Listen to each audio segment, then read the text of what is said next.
Chapter 2. The Chosen People. For more than 1,000 years the Jewish people had awaited the Savior's coming. Upon this event they had rested their brightest hopes. In song and prophecy, in temple rite and household prayer, they had enshrined his name. And yet at his coming they knew him not. The beloved of heaven was to them as a root out of dry ground. He had no form nor comeliness, and they saw in him no beauty that they should desire him. He came unto his own, and his own received him not.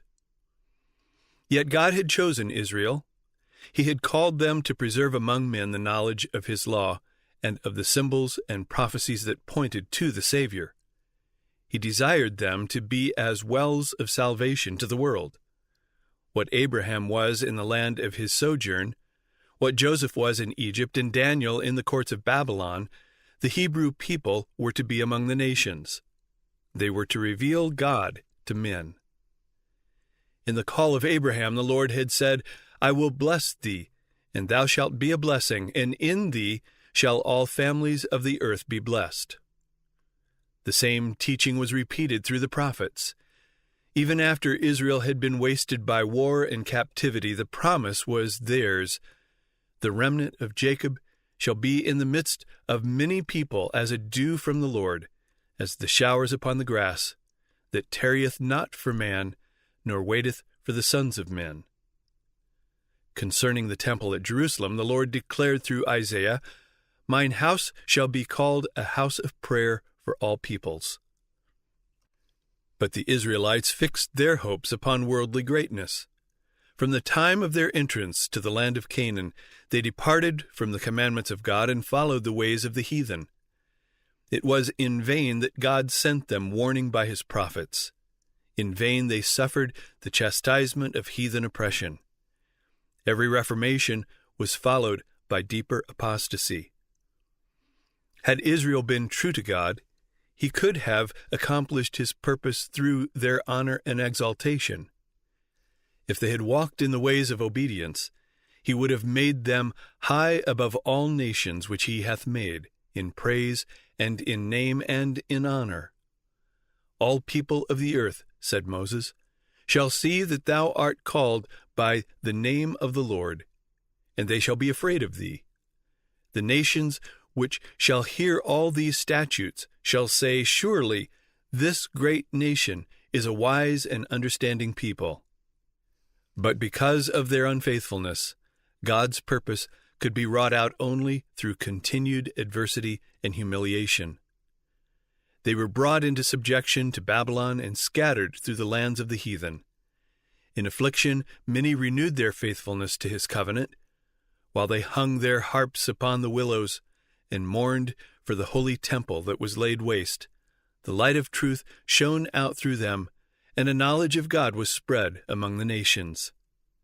The heathen systems of sacrifice were a perversion of the system that God had appointed, and many a sincere observer of heathen rites learned from the Hebrews the meaning of the service divinely ordained, and in faith grasped the promise of a Redeemer. Many of the exiles suffered persecution. Not a few lost their lives because of their refusal to disregard the Sabbath and to observe the heathen festivals.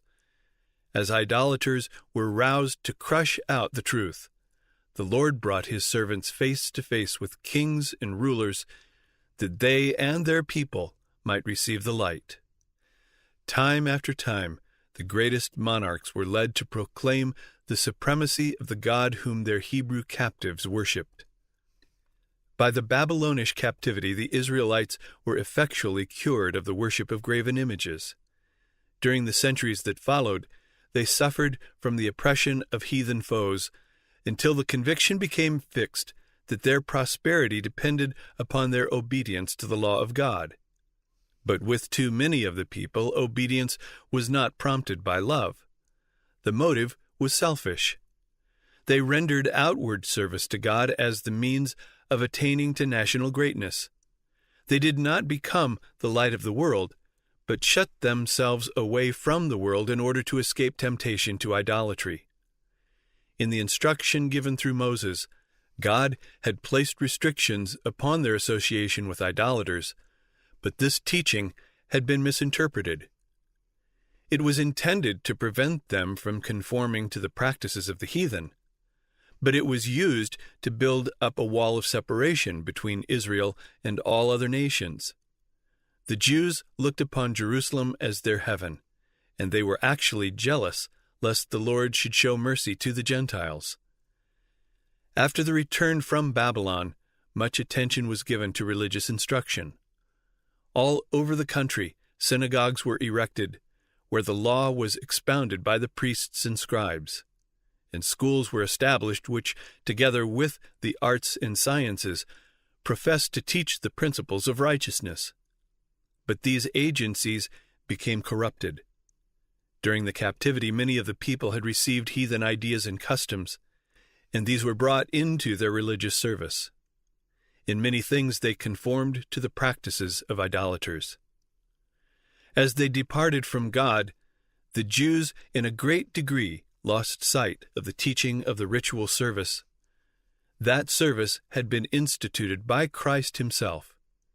In every part it was a symbol of him, and it had been full of vitality and spiritual beauty. But the Jews lost the spiritual life from their ceremonies and clung to the dead forms. They trusted to the sacrifices and ordinances themselves instead of resting upon him to whom they pointed. In order to supply the place of that which they had lost, the priests and rabbis multiplied requirements of their own, and the more rigid they grew, the less of the love of God was manifested. They measured their holiness by the multitude of their ceremonies, while their hearts were filled with pride and hypocrisy. With all their minute and burdensome injunctions, it was an impossibility to keep the law. Those who desired to serve God, and who tried to observe the rabbinical precepts, toiled under a heavy burden. They could find no rest for the accusings of a troubled conscience. Thus Satan worked to discourage the people, to lower their conception of the character of God, and to bring the faith of Israel into contempt. He hoped to establish the claim put forth when he rebelled in heaven, that the requirements of God were unjust and could not be obeyed. Even Israel, he declared, did not keep the law. While the Jews desired the advent of the Messiah, they had no true conception of his mission. They did not seek redemption from sin, but deliverance from the Romans. They looked for the Messiah to come as a conqueror, to break the oppressor's power and exalt Israel to universal dominion. Thus the way was prepared for them to reject the Savior. At the time of the birth of Christ, the nation was chafing under the rule of her foreign masters and racked with internal strife. The Jews had been permitted to maintain the form of a separate government, but nothing could disguise the fact that they were under the Roman yoke, or reconcile them to the restriction of their power. The Romans claimed the right of appointing and removing the high priest, and the office was often secured by fraud, bribery, and even murder. Thus the priesthood became more and more corrupt. Yet the priests still possessed great power, and they employed it for selfish and mercenary ends. The people were subjected to their merciless demands and were also heavily taxed by the Romans. This state of affairs caused widespread discontent. Popular outbreaks were frequent. Greed and violence, distrust and spiritual apathy were eating out the very heart of the nation.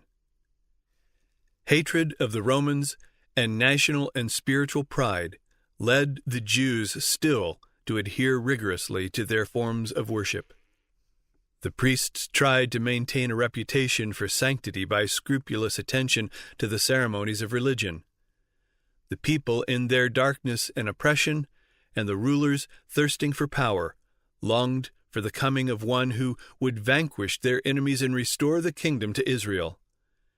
They had studied the prophecies, but without spiritual insight. Thus, they overlooked those scriptures that point to the humiliation of Christ's first advent, and misapplied those that speak of the glory of his second coming. Pride obscured their vision. They interpreted prophecy in accordance with their selfish desires.